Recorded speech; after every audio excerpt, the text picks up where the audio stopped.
All right, good evening. I'd like to call the regular City Council meeting of August 1st, 2023 to order. Madam City Clerk, can we have the roll call, please? Yes, Mayor. Councilmember Sternquist? Here. Councilmember Vizcarra? Here. Councilmember Yu? Here. Mayor Pro Tem Chavez? Here. Mayor Mann? Here. Before we go to the invocation, I'd like to ask our city attorney to report out for our closed session. Thank you, Mr. Mayor. The council was briefed on both items. With respect to item A, the council made a unanimous decision to deny the claim and to direct the city manager to draft the denial letter and get it out this week. With respect to item B, again, the council was briefed and gave unanimous direction to bring the item back in open session for open session discussion and council action. The meeting adjourned at 7:22. Thank you very much, Mr. Mayor. All right, thank you. Let's all please rise for the invocation. Tonight, Mayor Pro Tem Chavez will be providing our invocation. Thank you, Mayor Mann. Please join me in prayer. Dear Lord, we ask your blessing on the people who have been called to lead the community in which we live, work, and play. Thank you for your many and abundant blessings. Thank you for the ability to be involved in useful work and for the honor of bearing appropriate responsibilities. We pray for our mayor, for the various levels of city officials, our sheriff and fire personnel, and in particular for this assembled city council. Grant us the wisdom to govern amid the conflicting interests and issues of our times. Give us the sense of the welfare and true needs of our community. It is in your most blessed name we pray. Amen. Amen. Today we have Councilmember Sternquist lead us in the pledge. Please join me in the Pledge of Allegiance. I pledge allegiance to the flag of the United States of America and to the republic for which it stands, one nation, under God, indivisible, with liberty and justice for all. All right. Tonight we do not have any ceremonial matters. Next we move on to public comments on items not listed on the agenda. We do have one request to speak from Karazme White. Ms. White, could you please come to the front of the podium if you wish to address the council? Hi, my name is Carmen White. I actually have a few concerns about our city. I guess we could start with gang violence, also with gang-related activity. Temple City is not known for that. We used to be, you know, a very well family-oriented community, you know, and I never once heard of any gang violence here in Temple City.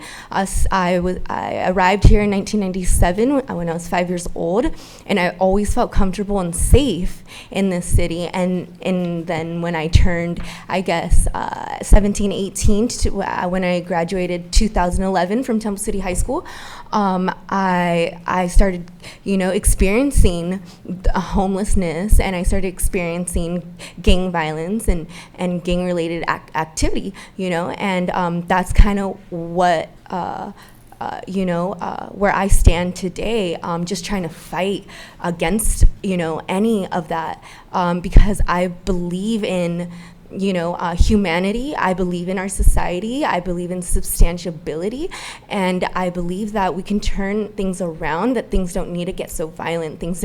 People's families and friends don't need to be put in such harm.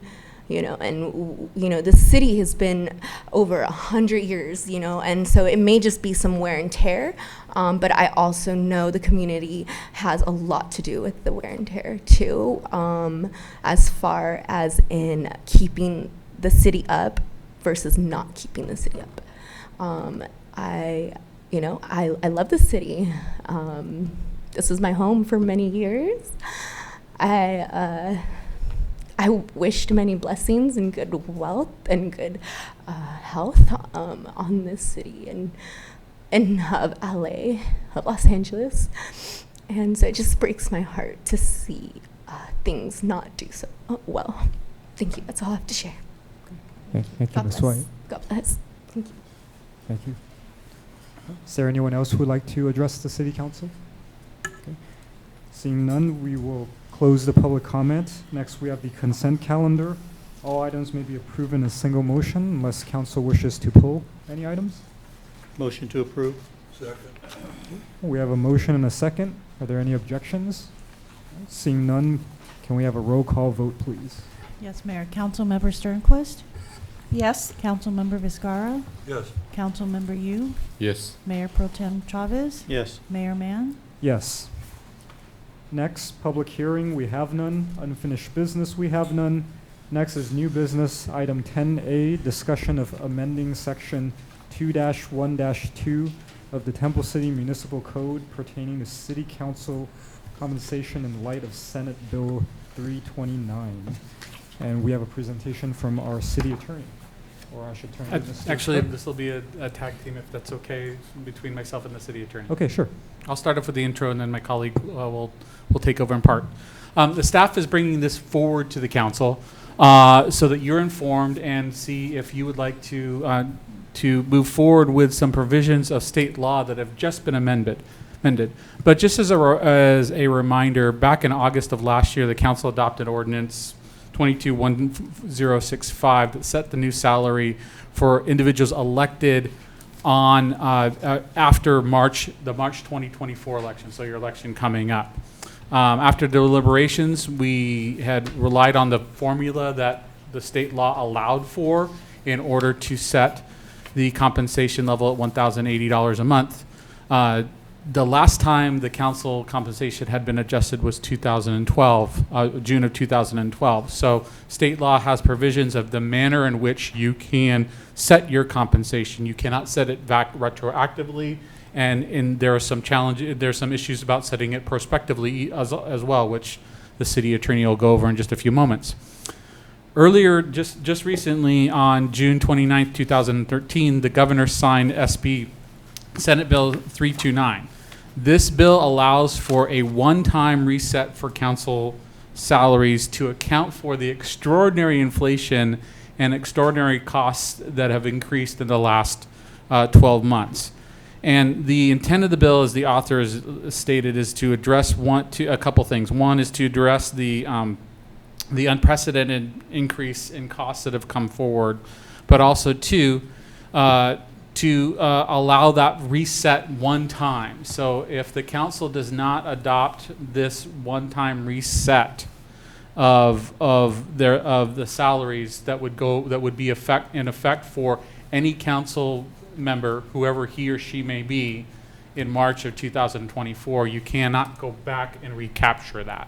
So we get one shot at this? I don't quite understand that. You don't get one shot at going to the new base pay. I'll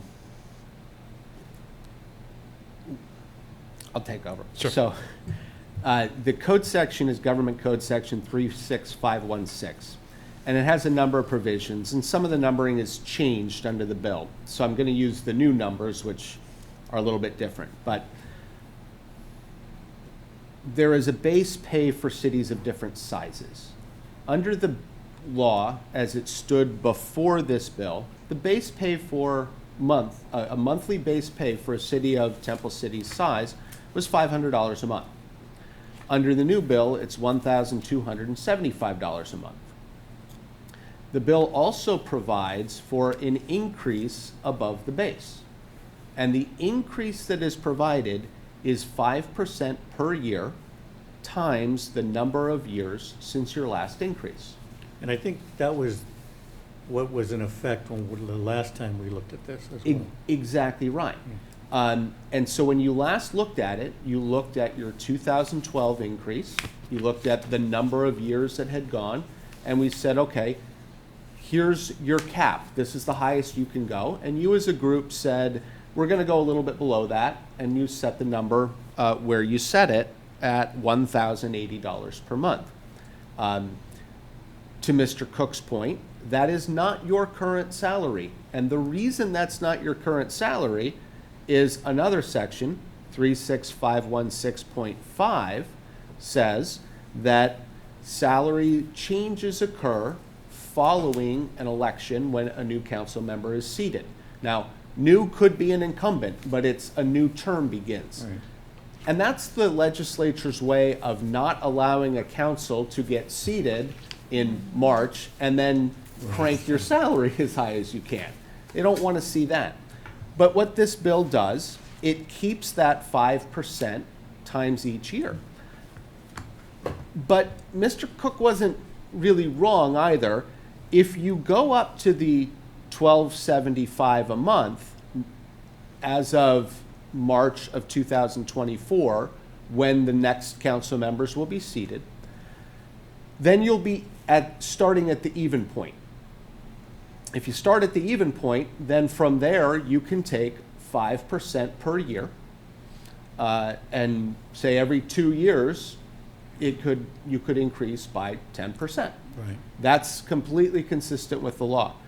But if right now you say, no, we're not going to do this, we'll stay at the 1080 that's already been set, then when you move forward, you could go either up to 1275 or 1080 plus 5% per year. Right.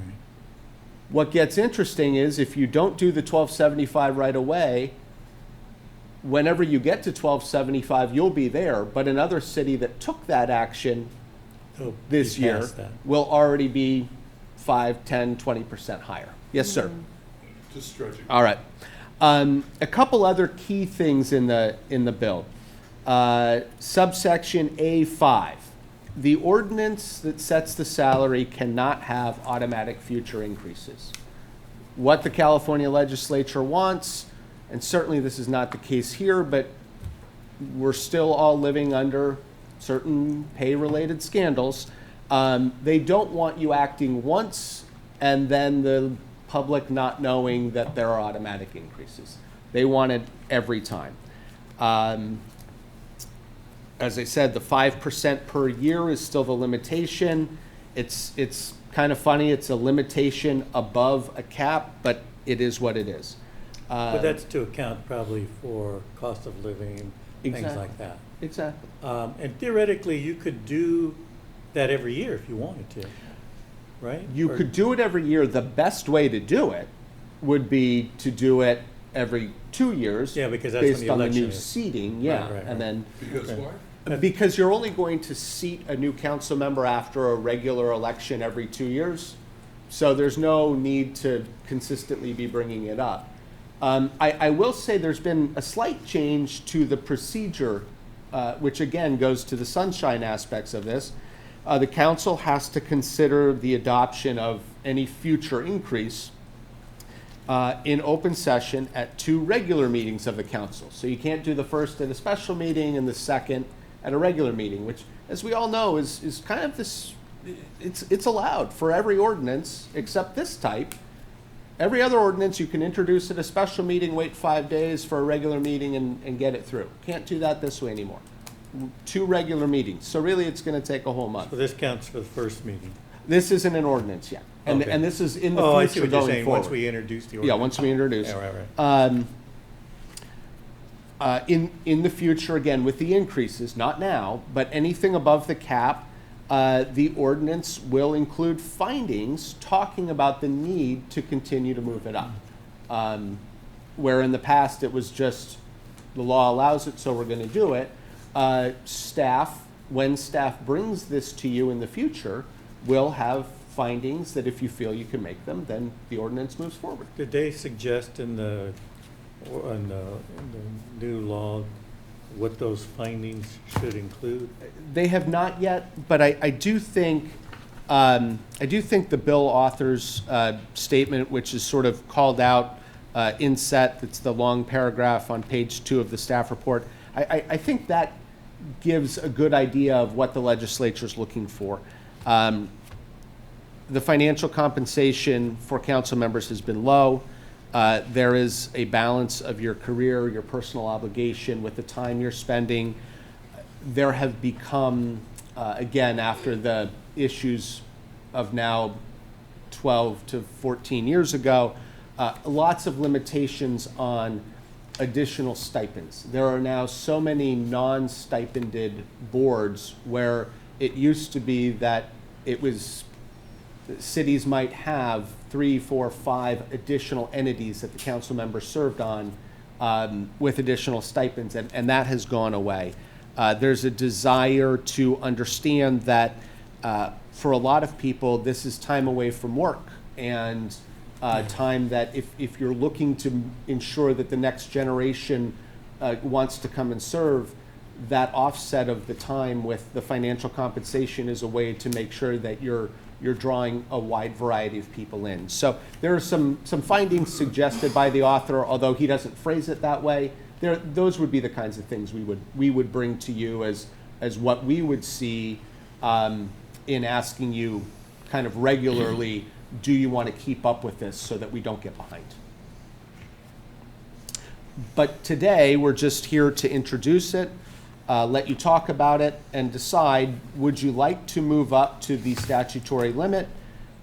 Would you like to not? And what do you all think about it? And we'll get direction and follow whatever direction you give us. Thank you. Any questions from council? Councilmember Escarra? Still thinking about it. Councilmember Yu? I thought, no questions. No questions. Okay. Councilmember Sternquist? Mayor Pro Tem? No, I've asked mine already. Thank you. I'm okay. Just one question, even though it doesn't necessarily apply to us, I'm curious, what would happen for, it says council members of cities with this population range could be this base amount of $12.75. In a scenario where, let's say, a city of this size already exceeded that amount, does this law basically have no impact? That would be correct, yes, sir. You would be, if you already exceeded that amount, either because as a charter city you had taken a charter amendment to the voters and received a higher amount, or, and I don't know, I'm, as you know, sir, not a math person, I don't know that whether $12.75 is the amount that if you had taken the 5% every single year since the last one was put in place, if that's where it would work out. I'm presuming it's right in that area if it's not the exact amount. But if you were at 1,300 right now, you would have to wait. You'd have to wait till you got to that point, or you'd have to wait till the statute caught up, and then you could begin to move up again. Oh, okay, so if you're over the amount, that's... Over the amount, you're capped until you, yeah. Oh, I think there are some cities that fall into that category now. That's Yeah. just out of curiosity. Sure. And it's based, I'm sorry, I just questioned it. And it's based on population, I believe, right? Always been based on population, So the larger the right? city, the higher the base amount. Correct. And again, this is for general law cities, charter cities, if in their charter can They do set whatever they different want. amounts. But yes, under 35,000, so everything from, some of the small towns and cities of 2,500 to 5,000, those are the same as a city of 34,999, no matter the complexity. How about the city of LA? City of LA is a charter city, and I believe that it's all within their charter. Yeah. Because they make quite a bit more than 3,200 a month. But those are full-time positions, I think. Yeah, yeah. How much? 220,000. So are you saying that Let it charter take a cut cities and pay. can have higher salary? A charter city can take it to their voters and have it put in the charter, But have yes. to go through a charter amendment. Yep. Stupid. Yep. So the fact that we're charter city, we still have to take it to the voter. We want to go higher. Right. Not that we are. But yes, it would go to the voters, and it would either be, you would either take to the voters a number, or you would take to the voters that you can do it, you can set it by ordinance, and you would have to explain what that would be. Any other questions? Okay. We'll open the public comment for this item. Anyone in the audience wish to address council? Yep, Mr. Jandazian.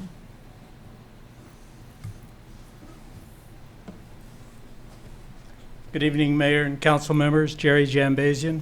Good evening. I'm definitely in favor of this, of all the money that the city spends on different things. This is money well spent. But I would like to say something, and it's probably not going to be the most popular thing in the world.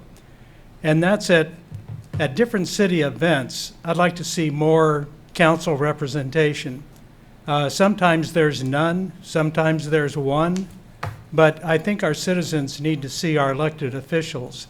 And I think it would behoove you to possibly either schedule it or whatever it is. I know that there used to be a time of doing that, of somebody being there to represent the city. It just doesn't look too good not having any representation at a city-sponsored event. The other thing is, I'm glad that this is being brought up because I remember last year or year before, and direction was given to our city manager to make this available and I know that there was like 10 years where this was not on the radar and you folks did not get a pay raise, so I'm glad that this is happening, but I'm definitely in favor of it. Thank you. Thank you. Any other comments? All right, seeing none, we will close the public comment and we'll go into council questions or comments. Councilmember Vizcarra. I think we should move ahead soonest. Thank you. Councilmember Yu. Thank you, Mayor. I also concur. I think the legislature has seen an issue. And if you actually read what the author has written, it really tried to account for the economic reality of those who serve on the city council. Not everybody is well off enough, and some, you know, I even said that last time when we discussed this. You know, council, it's really not so much a salary; it's really more of a stipend to encourage us to use our time, and then, but yet there's folks, there are those of us who really need to have a second job or others, and we know, perhaps not this council, but I've seen other cities where there were council members that the council salary really means it's a lot of their income, and I can even think of just a couple of council members in neighboring cities. And I think the state legislature has looked at the situation, really try to encourage more diversity on councils in general. So, and I think we're here trying to make a decision for future councils, not so much for us, because this won't happen until after elections. It would encourage retirees too. Yeah, I mean, that's the whole point. Either younger folks or retirees that don't have to, you know, work somewhere else, but yet this could at least compensate them for at least a little bit of their time. So I can support this. Thank you. Councilmember Sternquist. I agree with my colleagues. I think that all of us here would be doing this whether or not we had any stipend, because it's our opportunity to give back to this community, to make it better for children, grandchildren as they come along. And I think Greg laid it out very nicely in his first email, explaining it to us and saying that this was the opportunity for us to catch up. I think, you know, we try really hard and to look at regionally what is happening around us also. And I think that most of the cities that are in our San Gabriel Valley COG are pretty much already at the higher amount. Maybe not the 1275, but at least the 1080. So I think with that, I think it's nice to be consistent with the cities that are around us to get people to come if finances were a consideration. So I'd be in favor of it. All right. Thank you. Mayor Pro Tem Chavez. Thank you, Mayor Mann. Well, I think as Councilmember Sternquist just stated, I don't think anyone on this council is doing this because of the money. That's not the reason, I don't think. In fact, I doubt that any of us even gave it second thought when we decided to run for council. Oh, wow, we're going to get an extra $500 a month. That never has, I don't think, ever come into our thought processes. But at the same time, I do agree with the statement or some of the rationale that has been used for this so-called reset. Of course, to account for inflation, to account for the work that we actually do. I know that I can say for myself that I'm doing more on the council now, not only related to city work, but other regional work that we do on behalf of the city now more than I ever did when I was first elected. Some of those were paid for, some were not. And perhaps maybe the best reason is that I think as Councilmember Vizcarra stated, to ensure that other people are not discouraged and other people, other backgrounds, if they want to run, aren't prohibited simply because they're maybe going to lose money as a result of that. As far as attending events, I think another reason is that for those of us who are still working, we, and even those who are not, who are retired, we still have other things that we do. The time from work in attending city events and attending to things that we're obligated to attend does cost us. I know if I'm not at the office, I'm not billing. And, not that this is going to replace it necessarily, but that is a valid reason. And also that's kind of related to what Jerry said. And some of the times, I'd like to attend an event, for example, if there's a chamber event, but if it's at noon, I'm at the office and I can't necessarily say, I'm sorry, clients, I can't see you because I've got to go to this meeting at noon. So we have to juggle that. And I do agree with your statement, though, that we, I think, need to do a better job of being out there in the public. And because I totally have always agreed with the fact that our residents, our businesses, they want to see their elected officials and they want to be able to talk to them. Sometimes coming to a meeting like this is a little frightful, a little intimidating, and sometimes people will be more apt to come up to you, let's say out in the park, and ask you about something than they would be to come to a council meeting. So all of those things combined, I think, are valid reasons and good rationale for getting this reset. And also, I think, I forget, I think Vince mentioned it, is not necessarily for us, but those future as well. Because I don't think we should ever let 10 years go by. That just doesn't make sense. And not for people who are sitting or the people in the future, because it takes too long to catch up. So I would be in favor. Thank you. Thank you. And in past meetings and discussions, I think I've said that. To me, I think I've abstained before, if I recall correctly.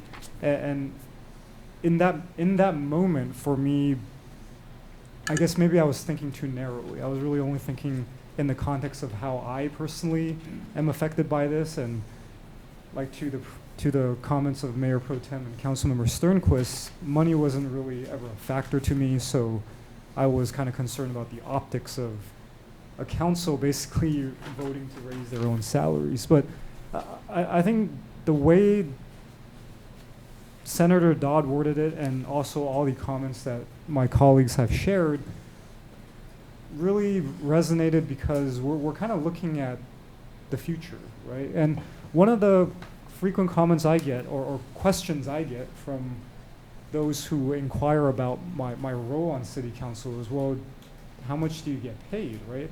A lot of people hear about city council of LA, right? Los Angeles, and they're imagining we're getting salaries of, like Jerry said, 200,000.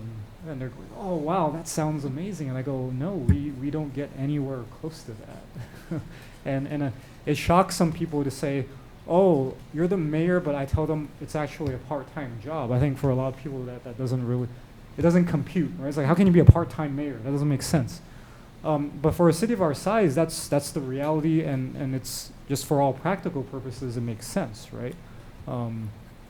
we have, you know, the city manager running the operations, the day-to-day, and we're at the policy level. So having said that, I concur with my colleagues. I think this is there's an opportunity, there's a window to do this, and like it's been said very clearly, this doesn't take effect now. This takes effect at the next cycle. There might be new council members. Who knows? We don't know what's going to happen.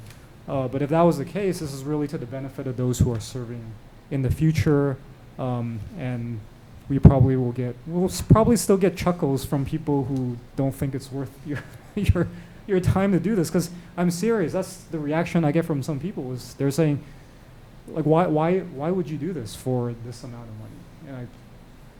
And again, the idea of serving your community does not always resonate with some people, which, you know, that's their own personal decision. But I think the five of us on here really think of our role in a very different manner than some others might. So I am in favor. I think there is a lot of evidence for me to also be in support of this.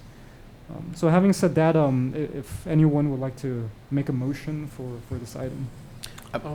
Sir, I don't even need a motion. I have clear informal consensus to bring this matter back as an ordinance, and at that point, we'll go through the formalities. Thank you very much. Okay, great. Appreciate it. All right, then we are concluded with that item, and we move on to our update from our city manager, Mr. Cook. Certainly. Just as a reminder, tomorrow we combine our concerts in the park with National Night Out. Not a formal program, but tomorrow, for those of you who can make it, 6 o'clock, we will have some introductions, but not a formal program per se. Hopefully, and you know, we should expect a good crowd. We're expecting Assemblymember Fong to be there as well tomorrow. So, looking forward to having our partnership with our LA County Sheriff's Department moving forward. Along with that, tomorrow, I haven't conferred with him, but our new captain, Captain Reyes, will be. I'm sorry. Mesa. You're thinking of the old one. All right, thinking Captain Meza will be with us tomorrow as well. I'm sure he's out tonight. He was just appointed by the sheriff. Is he out celebrating or something? Is he out celebrating? I'm not sure. Okay. But Captain Mesa will be should be out with us tomorrow as well.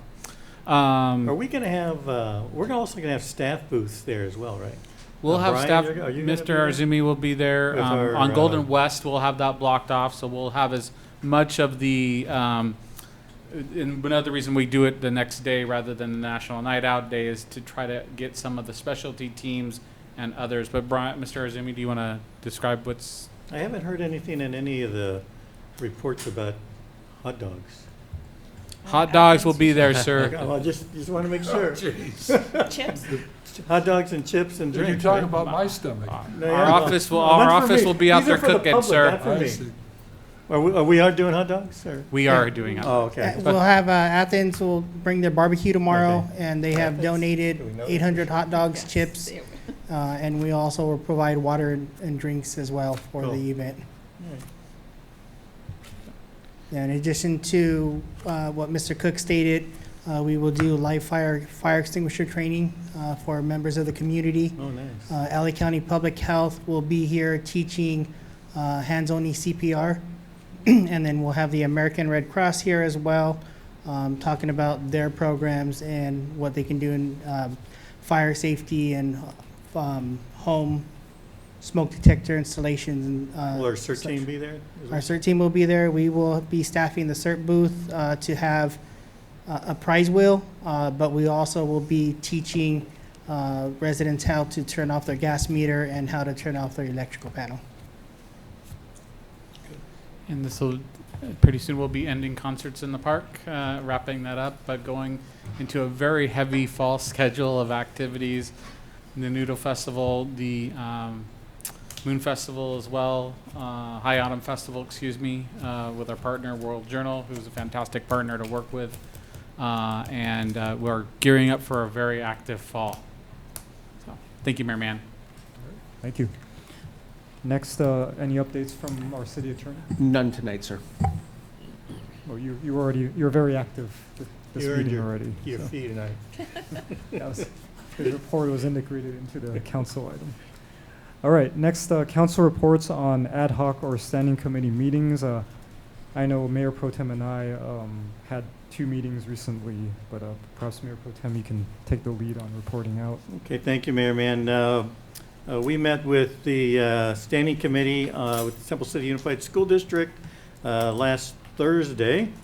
We had quite an extensive agenda. A few items came up, a few other things that we discussed, just kind of an overview. One of the issues, as we've mentioned in the past, is the school resource officer that the district wants to have. Now they're actually going to go out to the parents, more of an outreach program to gauge their interest in the in having a school resource officer. Probably going to start doing that once the school year starts, and so that's, I wouldn't say is on hold, but they want to get some feedback from the parents before they take anything further on that. We had asked previously if there was anything that Temple City Unified School District was doing, or what they might need help in some of their programs. They mentioned a few. One was they have begun more STEM classes, other types of classes to try to have more students engaged. One of the interesting programs, and maybe me or Matt talk more about this, that's one is a dual immersion language in classes. They're going to start with those as well. More information on that. They did hire a PIO, Public Information Officer. Didn't provide too much information, if I remember, but yeah, they're gonna start kind of gearing that up. They asked if we would be interested, and of course we always have, in recognizing some of their clubs, future business leaders, organizations within the school district that have done very well, and not only in the community, but from a regional standpoint. And we said, of course, just let us know. We'd be glad to do that, as we always have. They also asked if they would be able to access the Rosemead billboard site, which Brian will be working with them on that as well.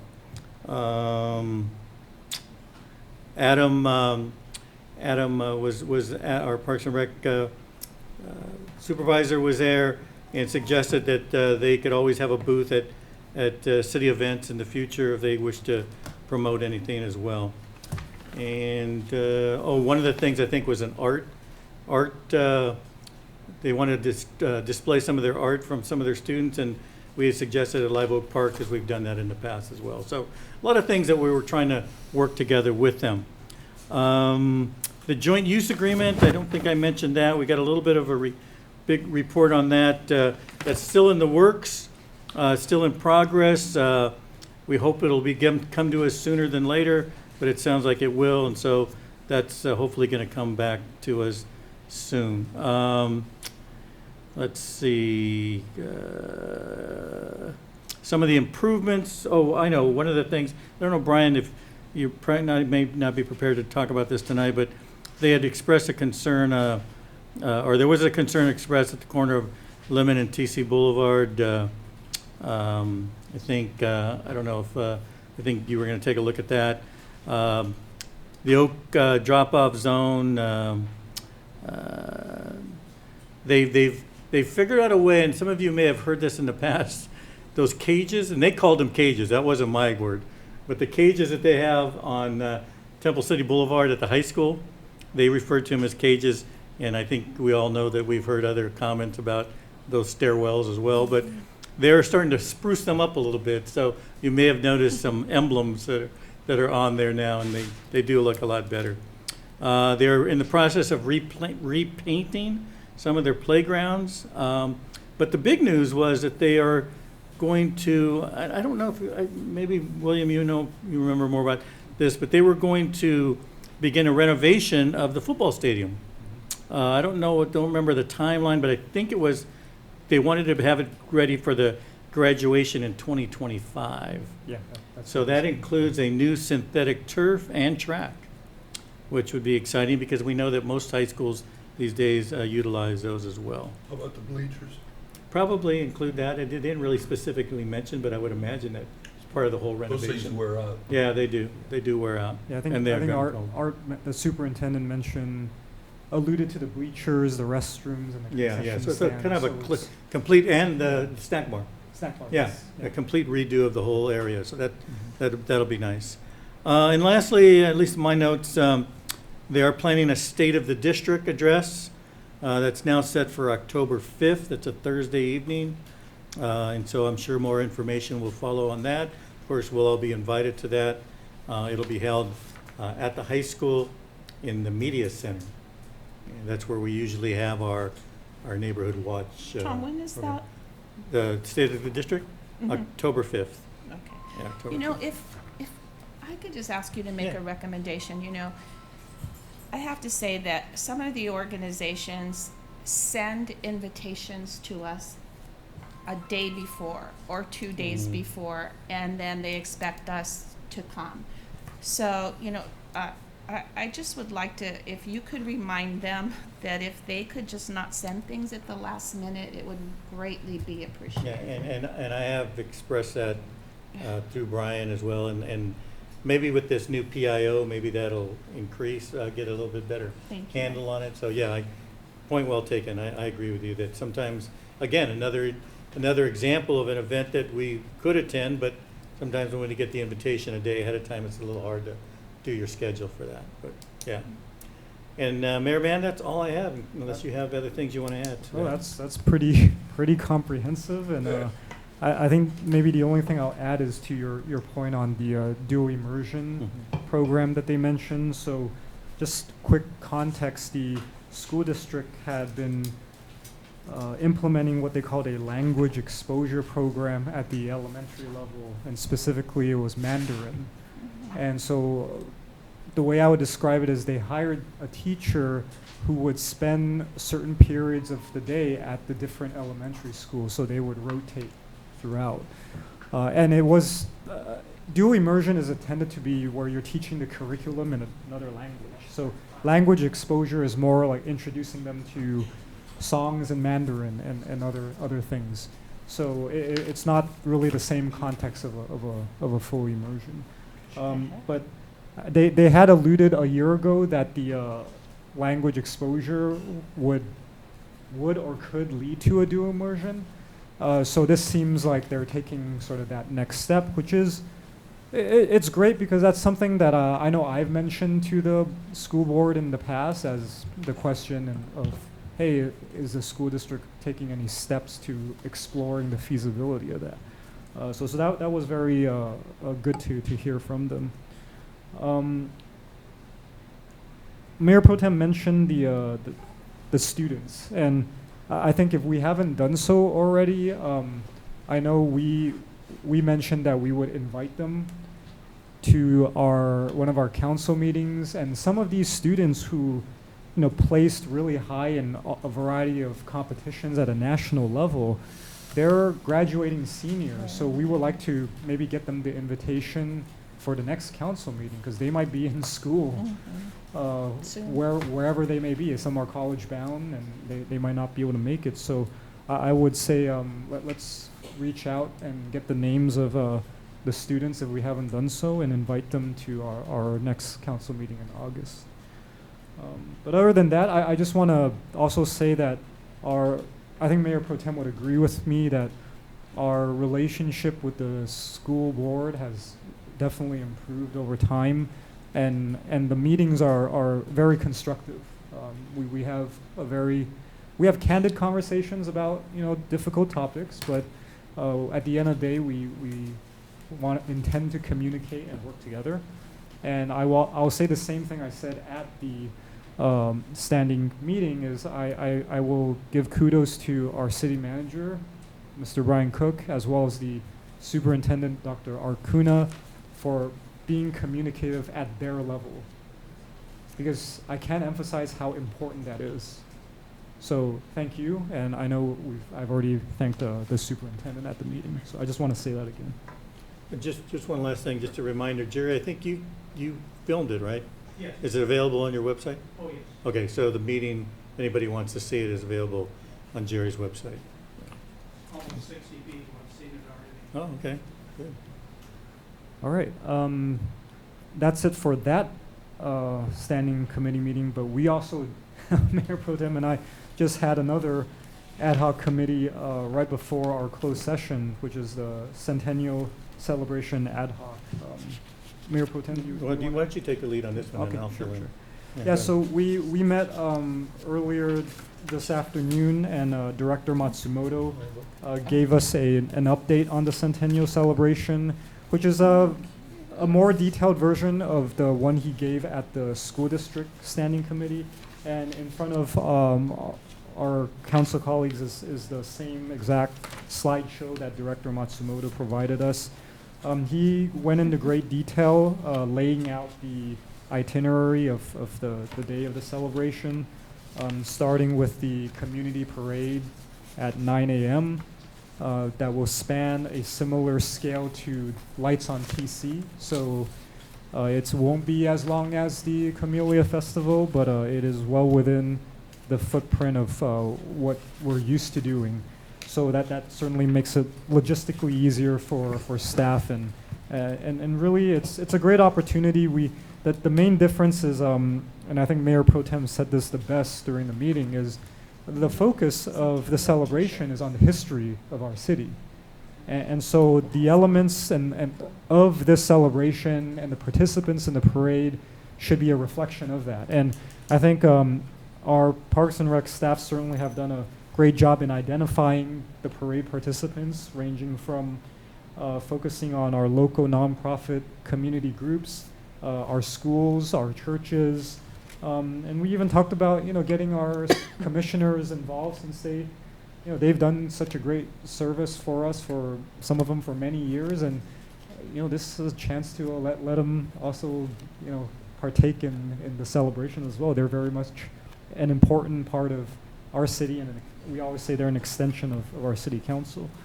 And so, and including our businesses too. yes, thank you, and including our businesses. So there was talk about getting the chamber involved in organizing that, and that would be a great way to also showcase the businesses that we have locally.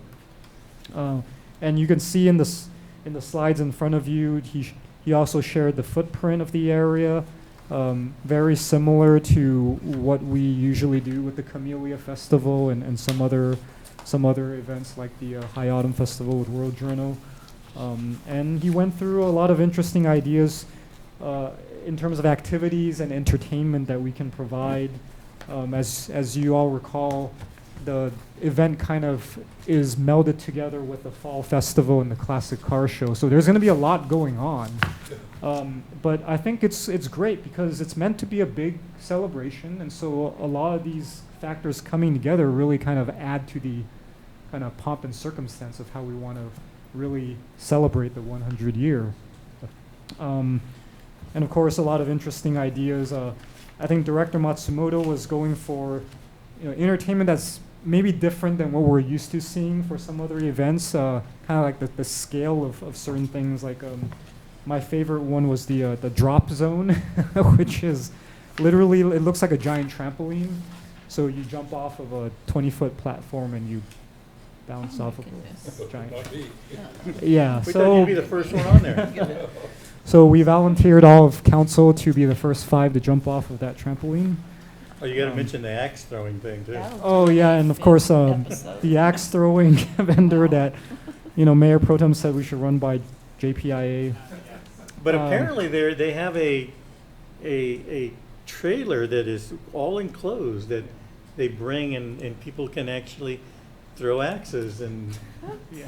it's supposedly a popular thing amongst young men and women. They have that in some bars. Oh, do they? Well, I don't know if I'd have it in a bar or not, but Yeah, that's- After a few drinks. Yeah. So that was great. Mayor Pro Tem and I were very happy with what staff is suggesting. yeah, they're kind of thinking outside the box a little bit, Yeah. which is nice, I think. Yeah, it is. Yeah. I agree. And then they went through some of the branding and marketing, so you can see some of the Centennial logos, and we talked about the light pole banners both at the park, but also specifically looking at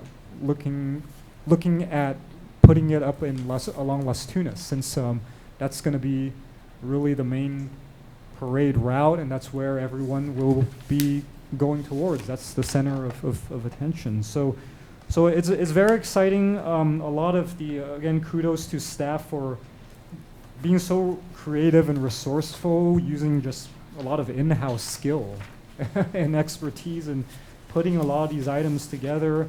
The branding and marketing we felt was very important and crucial, since, you know, I'll paraphrase Mayor Pro Tem's comment, is it's not like every year we get to celebrate the 100-year anniversary. So this certainly is a very special occasion for us to maybe do something extra special.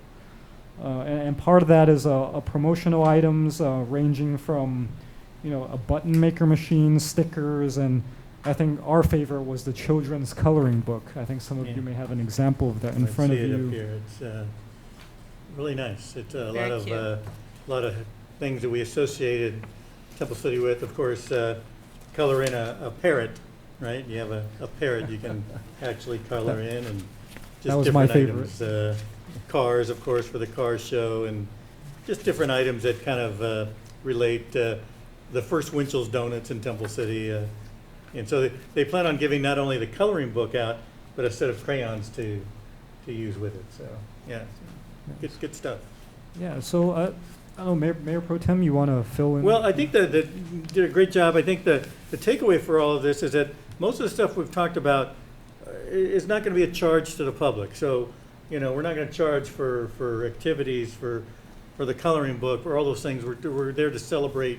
And, of course, we have a budget that we're on so far. And so it's a lot of things that for not only young kids but adults to enjoy for that day. I would like to share and with any of other council members or anybody out there in the public who has any thoughts on historical components, entertainment, or other activities that you would like to see occur. Just best way to, of course, is to let Adam know, and I'm sure he'll be thrilled to discuss that with you. One item that he talked about also was we have an organization called Curo, I think. I don't know if that, does that sound, is that something stand for something? No, there are printing contractors. Yeah, so they're going to, apparently we're going to engage with them to offer special order items like T-shirts or sweatshirts, things like that the public can order online, and they'll be made for you, and you'll just pay directly through that, and there's really no cost to the city for that. And so anybody who wants to take advantage of that can order those things. So that should be hopefully available before the celebration itself. As far as food booth things, I think those of you who remember when we used to go to, in the past, the Fall Festival, there were booths that were manned by the school district or the schools particularly to raise money. They've actually gone more to food trucks, and that seems to work better into our plans as well. So there will be probably food trucks lined up on Golden West. There may be a few booths for the school activities, but for as far as food goes, primarily it'll probably be served by the food trucks. But more to follow. I mean, it's shaping up. I think both Mayor Mann and I were excited about the things that were shared with us. You have the PowerPoint there, and any other questions, I'm sure you can get that from Adam. So, but feel free. I mean, you know, they're trying to get as many ideas as they can, and whatever thoughts you may have on it, feel free, and they'll put that together. Well, and I want to mention one more thing. Director Matsumoto did say that city staff will be meeting with the Homestead Museum this week to also get some additional information about anything that can be added or spruced up with respect to the celebration. So we appreciate the Homestead for working with us on that. All right, do we have any other reports from ad hoc or standing committee meetings? Okay. All right, next we have council items separate from the regular agenda, and why don't we start with, on this side, Councilmember Vizcarra. reported out last time. Councilman Viscara, anything from your end outside of the regular agenda? I am a complete blank right now. Well, let me know if you want. Okay. Councilmember Yu? Nothing yet, Mayor. Councilmember Sternquist? Couple of things.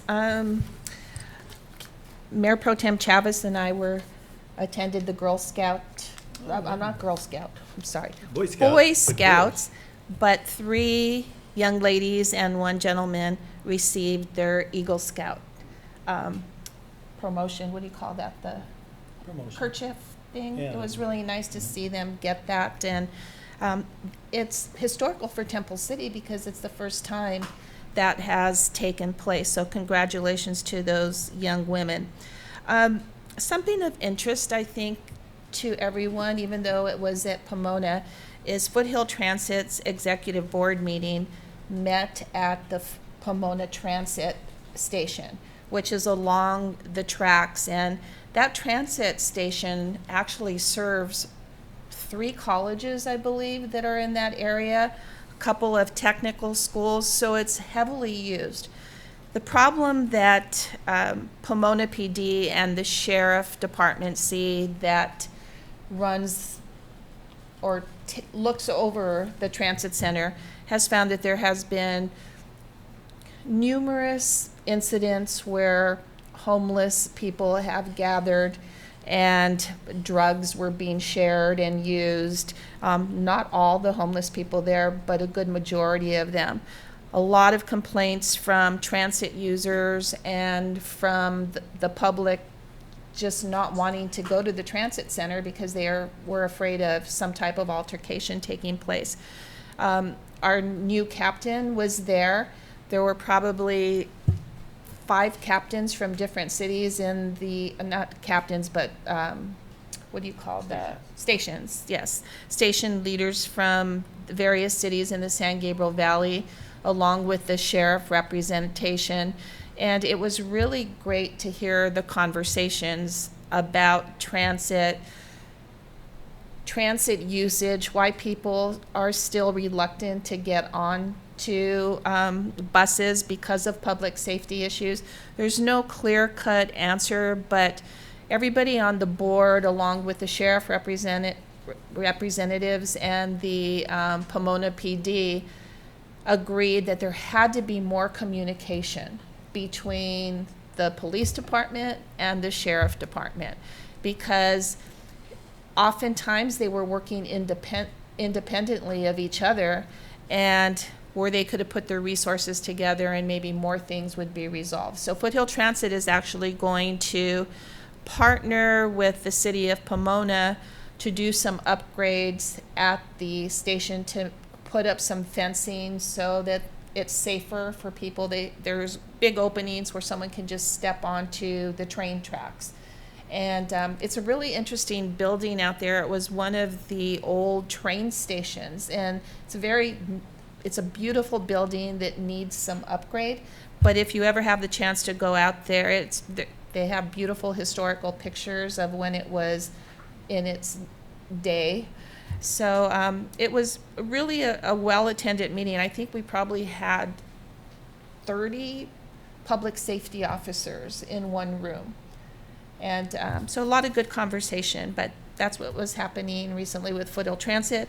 Mosquito District, COG, and SCAG are all dark in July, so I did not have any of those meetings to attend. Okay. Thank you. Mayor Pro Tem Chavez? Thank you. So, follow up with Councilmember Sternquist's remarks about the Boy Scout ceremony. The 3 young female scouts, it was a historic moment for them to get that to get to that point. The one male scout happens to be the son of Dr. Paulina Hahn, the local optometrist, and our former school board member Ken Ted. And so he was in an enviable position of being the only boy. Everybody was making a big deal over the 3 young ladies, and here he was. I mean, but he handled it well. He was a comedian. Yeah, he was a comedian. Yeah, he's just like his dad. So, but it was a good, nice event. Just to give you an update, and hopefully we can have them here at a future meeting. I had mentioned at the last meeting, our 8 to 10-year-old All-Stars from Live Oak Park reached the Southern California State Championships. Unfortunately, they lost. Did not complete, but they had a very good run. And in fact, I just got a text earlier from the president of Temple City American League, the league, trying to arrange a time for the team to come in and recognize them. So I'll work with Peggy on that, and we'll get that on the agenda for maybe the second meeting in August or something. So good kids, good parents. So, and that's it for me. Thank you. All right, and I think it was mentioned before, excited for National Night Out tomorrow. Despite the heat and humidity, I do encourage our folks to come out and support our brave men and women who serve in law enforcement. I think it's, even though we only do this one day a year, I certainly think they deserve a lot more appreciation than that. But this is certainly a great opportunity to not just showcase them, but all the other elements of what we as a city do to help promote public safety, as well as a lot of the things Mr. Arizumi mentioned, a lot of useful resources for our residents to access, and that would be the easiest way to do that. And why not stay for the concerts afterwards? Coming up this week, I know Councilmember Sternquist and I will be part of the ad hoc for the playground project, so that's this Thursday, so looking forward to that. And as you know, we in previous discussions, council is very excited and eager to move forward, so it's a privilege that to serve on that ad hoc for council.